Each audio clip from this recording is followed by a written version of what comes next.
Bienvenue chers téléspectateurs, c'est moi Aïda Garamo avec le journal du vendredi 13 juin 2025. Restez avec nous. Le Premier ministre Abiy Ahmed a exprimé en disant que nous avons réuni aujourd'hui des enseignants de tout le pays afin d'écouter leurs préoccupations et de recueillir leurs contributions à de fins planifications dans le cadre de notre dialogue permanent avec divers secteurs. Suite à nos discussions avec différents secteurs, nous avons discuté aujourd'hui avec des enseignants de toute l'Éthiopie, les écoutant et recueillant des idées qui seront utiles à notre travail de planification, a indiqué le Premier ministre, le Dr Abiy Ahmed, sur les réseaux sociaux.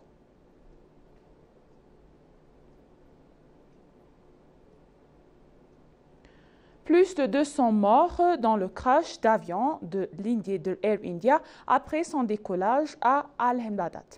Plus de 200 personnes ont été tuées dans le crash d'un air de Air India à destination de Londres avec 242 personnes à bord, quelques minutes après son décollage d'Ahmedabad dans l'ouest du pays le jeudi selon les autorités.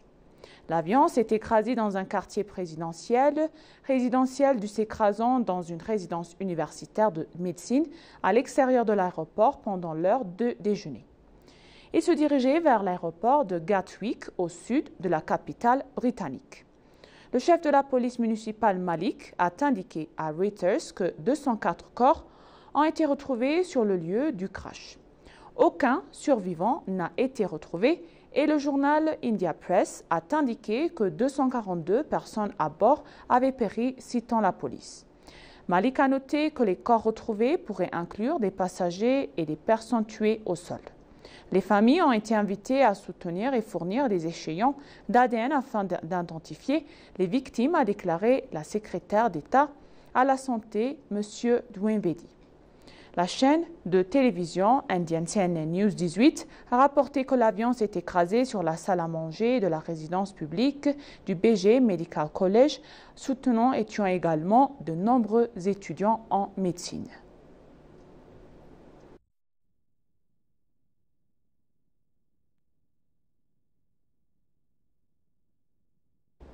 La diplomatie parlementaire éthiopienne a réalisé des progrès notables au cours des 4 dernières années, renforçant considérablement les relations internationales et préservant les intérêts stratégiques du pays, selon l'ambassadeur Dina Mufti.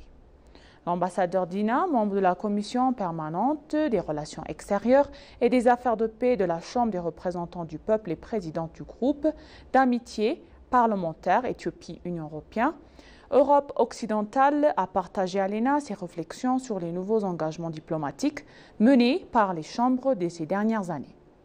Il a souligné que la Chambre s'engage activement auprès du pays Afrique, d'Europe de l'Est, d'Asie, d'Amérique latine et d'autres régions. S'appuyant sur la diplomatie régionale, il a souligné les efforts déployés par l'Éthiopie pour renforcer ses liens avec les pays voisins par la coopération et le dialogue. Il a déclaré que l'Éthiopie continuait de plaider en faveur de l'intégration régionale et des partenariats stratégiques favorisant un développement partagé et la stabilité.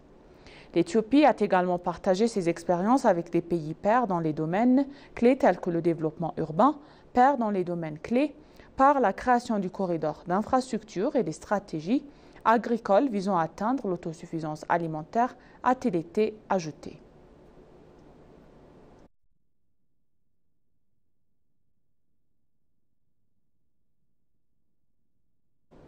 Le président de la Commission de l'Union africaine, Mohamed Ali Youssouf, a rencontré le matin, hier, le haut-commissaire des Nations Unies pour les réfugiés, M. Filippo Grandi. Donc, à l'occasion, les deux parties ont échangé leurs points de vue sur le contexte régional des déplacements et ont réaffirmé l'impératif des réponses régionales et internationales cohérentes et coordonnées. Le président a salué le partenariat continu de la HCR avec l'Union africaine. Les deux responsables ont souligné l'importance d'approches durables axées sur le développement qui autonomise les populations déplacées et favorise leur autonomie, tout en appelant les partenaires internationaux et les gouvernements à renforcer leur soutien.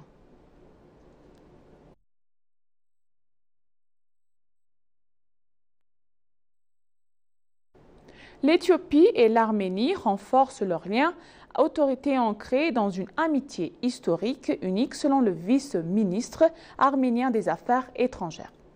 Le vice-ministre arménien des Affaires étrangères, Vahan Kostanyan, a souligné que son pays souhaitait renforcer ses liens avec l'Éthiopie ancrés dans l'amitié historique unique. Lors de sa récente visite officielle en Éthiopie, Kostanyan s'est entretenu avec l'ENA, soulignant l'amitié centenaire et les liens bilatéraux solides avec l'Éthiopie et l'Arménie.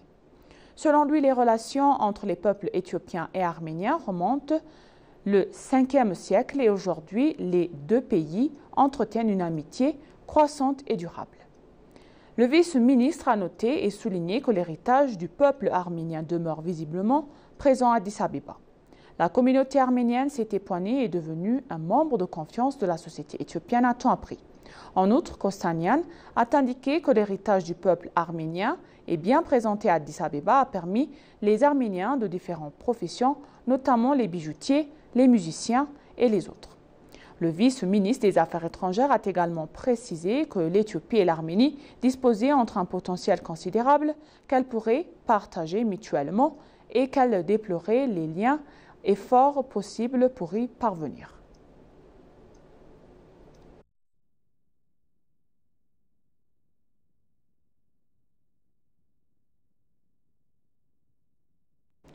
Une initiative innovante de toit solaire par une capacité de 100 kW de crête a été inaugurée hier. Le ministre de l'Eau et de l'Énergie, Abtar Mustafa, a inauguré le premier projet solaire équipé de comptes intelligents bidirectionnels connectés au réseau.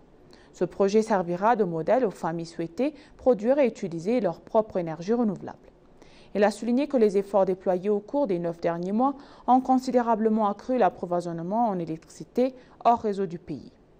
Les mesures prises pour améliorer l'accès à l'électricité grâce à l'énergie solaire ont permis à plus de 100 000 foyers d'accéder à l'électricité au cours des 9 derniers mois, a ajouté le ministre. Selon lui, ce système de toit de pointe offre une capacité de 100 kW et est équipé de compteurs intelligents bidirectionnels de pointe. Ces dispositifs essentiels permettent un transfert d'électricité fluide dans les eaux sans en puisse dans les réseaux nationaux et nécessaire et surtout et rejetant l'excédent d'électrique produit par l'énergie solaire.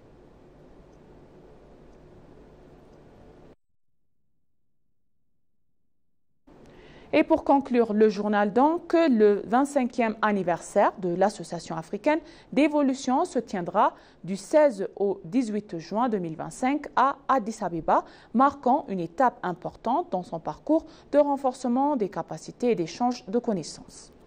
Lors d'une conférence de point de presse tenue hier, l'Association éthiopienne d'évolution, le ministère de la Planification et de Développement et l'Association africaine d'évolution ont décrit cet événement comme une occasion de saluer les réalisations de la FREA et de célébrer ses contributions au développement d'Afrique, de tracer la voie pour l'avenir. L'anniversaire sera célébré sous le thème « Célébrer 25 ans d'excellence et évolution ancrée en Afrique, construire ensemble un avenir meilleur ». Organisé en collaboration avec l'Association éthiopienne d'évolution, le ministère de la Planification et du Développement et divers autres parties prenantes clés, l'événement réunira plus de 300 participants. Lors de l'événement, des responsables gouvernementaux, des évaluateurs, des décideurs politiques et des experts du développement sont attendus pour les réfléchir à l'impact transformateur de la FEA sur le suivi et l'évolution en Afrique. À l'occasion, la ministre d'État chargée de la planification et du développement, Turuma Bata, a déclaré que cet événement était important pour le renforcement des capacités, soulignant le rôle crucial du renforcement des capacités institutionnelles.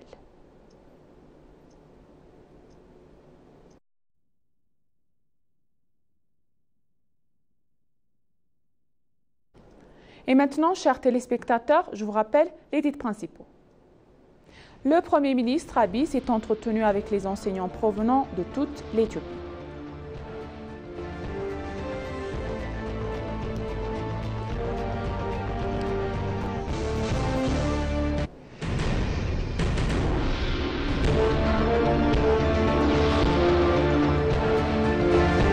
La diplomatie parlementaire renforce les relations tout en provenant les intérêts nationaux, selon l'ambassadeur Dina Moufti.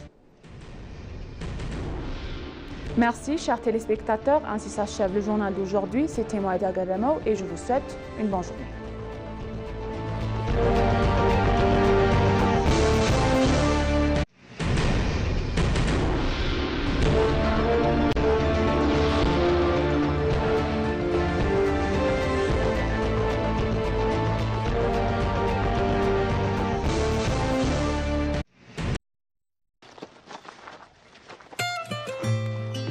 Dabali.